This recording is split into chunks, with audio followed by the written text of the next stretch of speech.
मैं तो मुसलमान को टेंशन देने आया हूं। कुछ दिन बाद पता चला उस बाबा अपने अड्डे में नाबालिग लड़की का धंधा कर रहे थे। এই যে ধর্মের নামে নারীদেরকে যে ধান্দায় লাগানো হয়, ধর্মের নামে নারীদেরকে শোষণ করা হয়, ধর্মের নামে অধর্মকে বাস্তবে খাওয়ানো হয়, এই সকল ভণ্ড বাবারা ইসলামের বিরুদ্ধে। কেন? ইসলাম এমন একটা আলো, রাত্রিরে যেমন চোর সমস্যা হয়, বাড়ির চতুর্দিকে আলো জ্বললে এই সমাজকে যারা কুসংস্কারে জড়াতে চায়, ধর্মের নামে মানুষকে ধ্বংস করে দিতে চায়, তাদের কাছে ইসলামের আলোটা বড় খারাপ লাগে। শুনছেন তো? অসুবিধা হচ্ছে নাকি? সত্য কথা তেতে হলো বলতে হবে, সত্য কথা তেতে হলো লিখতে হবে। আর হক কথা যে বলে না, কিয়ামতের দিন আল্লাহ থেকে বুবা শয়তান করে তুলবে। হয় জলসা বন্ধ করে দিতে হবে, না হক কথা বলতে হবে, দুটোর মধ্যে একটা। জলসা করব হক কথা বলবো না, তাহলে তো আল্লাহ কিয়ামতের দিন ধরবে। আর জলসা ছেড়ে দিয়েছি, আল্লাহ জলসা করি না তো, আমি তো বলিনি লোককে, আলাদা কথা। এতগুলো লোককে কে জড়ো করেছে? আমি নাকি? না চেয়ার দিয়েছি, না মাঠের কোনো ঠিক আছে মনে হয়, নাড়া তুলে কোন রকম করেছে মনে হয়। কি তাহলে এই অবস্থায় এতগুলো লোক কাবারু কাছে কি তাও আমি জানি না।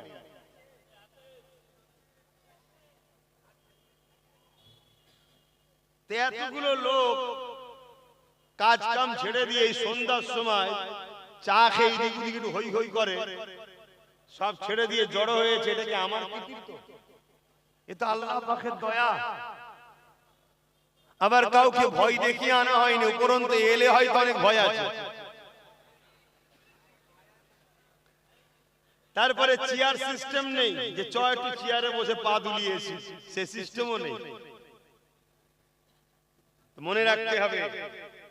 তাহলে ইসলামের আরেক দল বিরোধী করে, তারা হলো কারা? যারা মূর্খ। কারা? মূর্খ। এই মূর্খ একদল লোক আছে যারা কিচ্ছু জানে না। নেতাজি কিছু মাল দিয়ে দিয়েছে, বলেছে চালা, আর ওই বাবা কিছু বলে দিয়েছে চালা। ও বোয়াল কি একটা বলদ গরু না কি বললো না, ঠেলে নিয়ে যায়, ষাট টাইপের, ওরকম ঠেলেই নিয়ে যাচ্ছে। একটু তুলে দেখ কোথায় মারছে ধাক্কাটা, ও দেখার সময় নেই। মূর্খ। এরা ইসলামের বিরোধী করে। এটা নতুন না, যুগে যুগে ছিল, যুগে যুগে ছিল।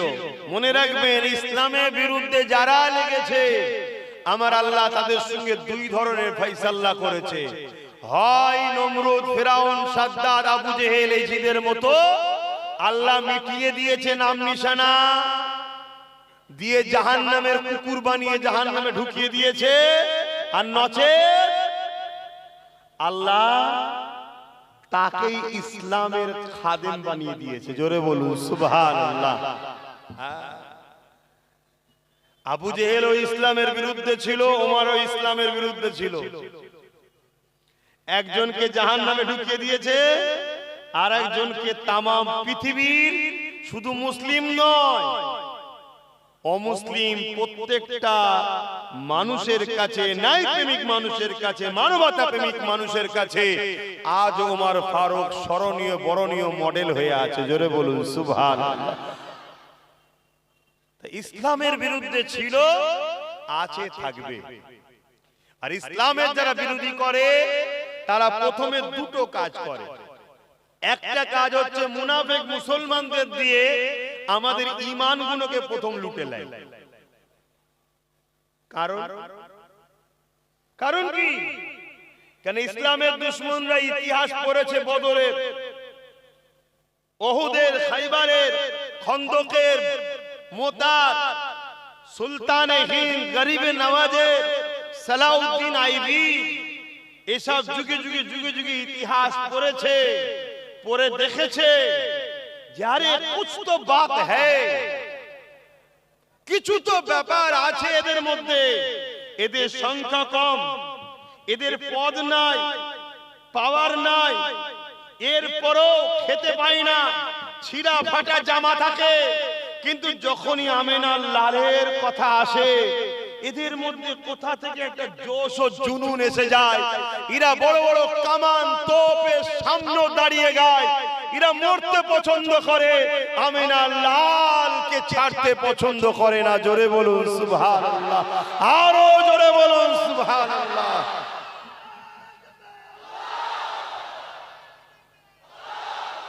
কোন পাওয়ারে এরা জেতে?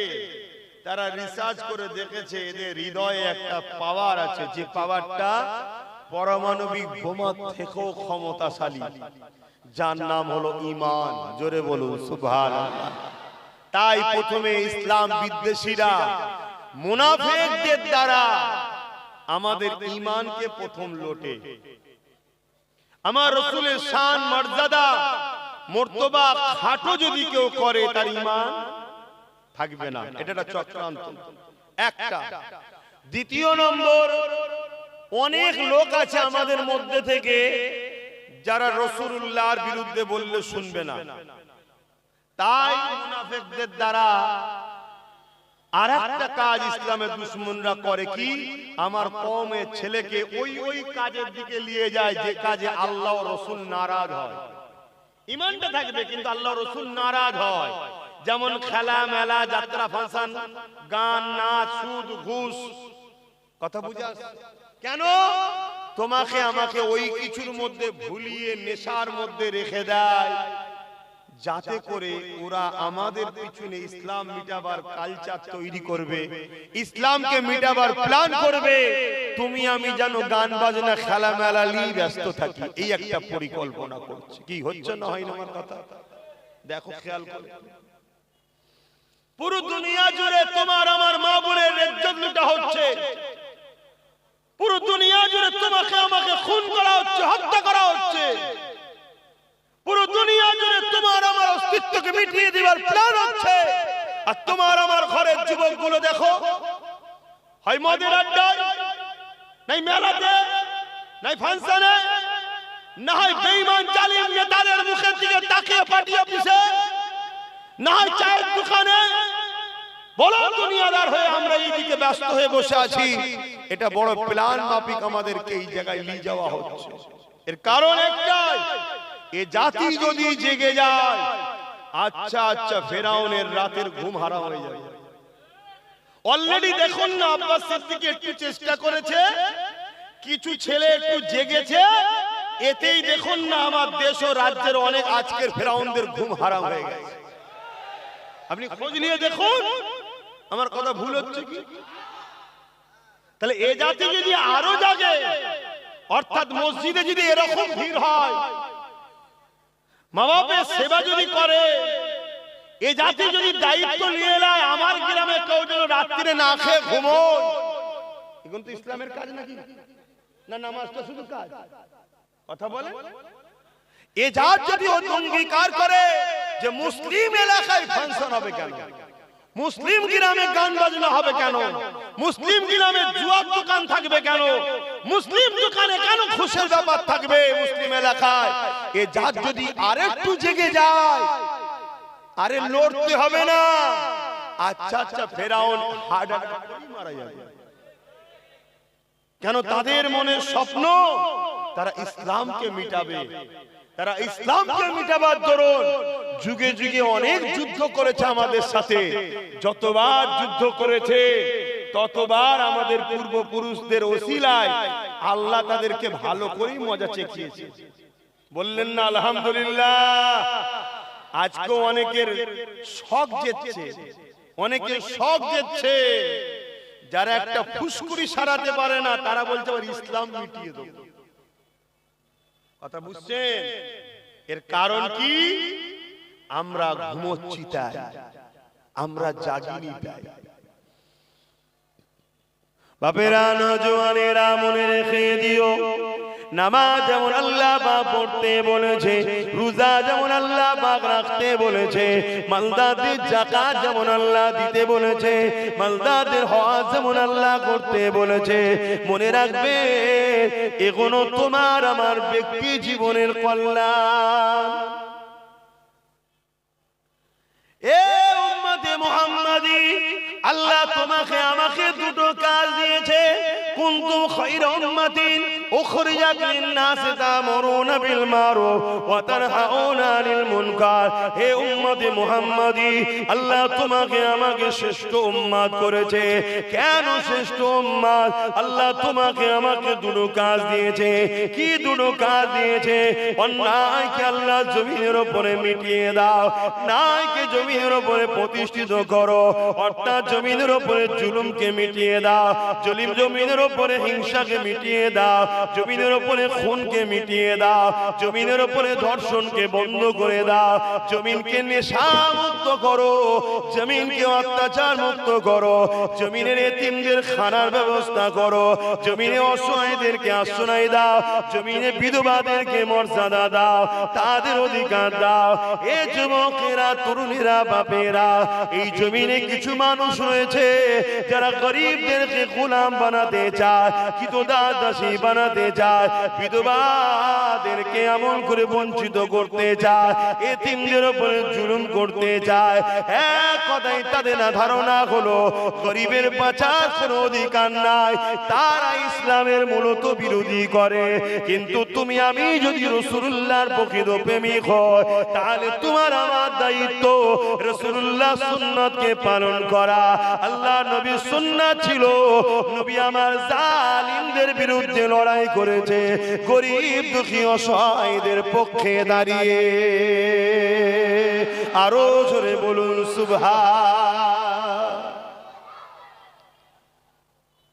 ইসলাম নামাজও দিয়েছে, ইসলাম খোদাকে খানা খাওয়াবারও কথা বলেছে। এই শুনছেন তো নাকি? চারিদিকে এখনো আওয়াজ বন্ধ হয়নি?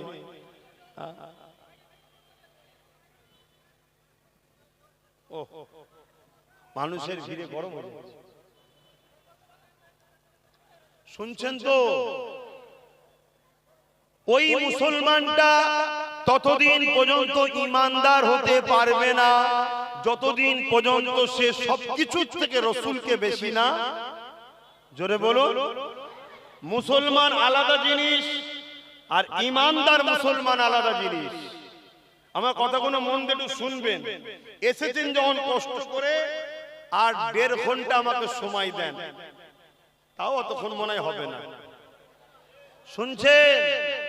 তাহলে মুসলমান সবাই যখনই কোনো বাচ্চা জন্মগ্রহণ করে ফিতরাতের দিক দিয়ে মুসলমান হয়েই আসে। যারা উলামা ভাই আছে তারা ভালোভাবে জানে, এটা শুনে রাখেন। আজকে প্রত্যেকটা শিশু যখন জন্ম হয় ফিতরাতের দিক দিয়ে মুসলমান হয়ে জন্ম হয়। মুসলমান তো সবাই, কিন্তু মুসলমানের মধ্যে 3টে কোয়ালিটিতে ভাগ হয়ে যায়। 1 নম্বর মুসলমান ইমানদার মুমিন মুসলমান। দ্বিতীয় কোয়ালিটি মুনাফিক মুসলমান। তৃতীয় গায়ের মুসলমান। মুসলমান সবাই, শুনছেন তো নাকি? মুমিন মুসলমানকে যে মুসলমান দুনিয়ায় এসে এই অন্তরে একটা স্ট্যাম্প লাগায়, ওই স্ট্যাম্পটা কি? লা ইলাহা ইল্লাল্লাহ মুহাম্মাদুর রাসূলুল্লাহ, अल्लाह के सिवा दूसरा कोई माबूद ही नहीं, अल्लाह के सिवा दूसरा कोई माबूद ही नहीं। একমাত্র মালিক মাবুদ হলেন একজন আল্লাহ, এটা এখান থেকে বিশ্বাস করে নিবা। দ্বিতীয় নম্বর হলো মুহাম্মদ রাসূলুল্লাহকে রাসূল জেনে জানের থেকে বেশি ভালোবেসে আদবের সঙ্গে এখান থেকে মেনে নেওয়া। এই স্ট্যাম্পটা যে লাগায় সে জান্নাতে যাবার ভিসা পেল।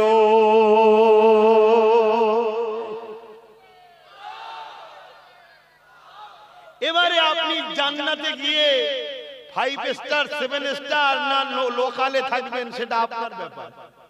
যত আমল করবেন জান্নাতে মাকাম বাড়বে, যত নামাজ বেশি জান্নাতে উঁচু বেশি, রোজা বেশি জান্নাতে মাকাম বেশি। শুনছেন তো নাকি? সব জান্নাত এক হবে না রে বাবা। তুমি আমিও ইনশাআল্লাহ জান্নাতে যাব, বলো ইনশাআল্লাহ। অসুবিধা আছে? আল্লাহ বলেছে যে আমার উপরে আশা করে আমি তাকে নিরাশ করিনি, তাহলে আশা করবে না কেন? বলো ইনশাআল্লাহ জান্নাতে যাব। কিন্তু খাজা হুজুরও জান্নাতে যাবে, এক ক্যাটাগরি হবে মনে হয়। এইটা তো মাথায় রাখা দরকার। তিনি কত ভিআইপি, তার জন্যই ভারতবর্ষে ইসলাম এসেছে। তাহলে এক হয়, আর আমাদের জন্য ইসলামের ক্ষতি হচ্ছে, তাহলে কি করে এক হয়? কিন্তু জান্নাত যেতে গেলে দুনিয়ার এক দেশ থেকে আরেক দেশে যেতে গেলে ভিসা লাগে না লাগে না?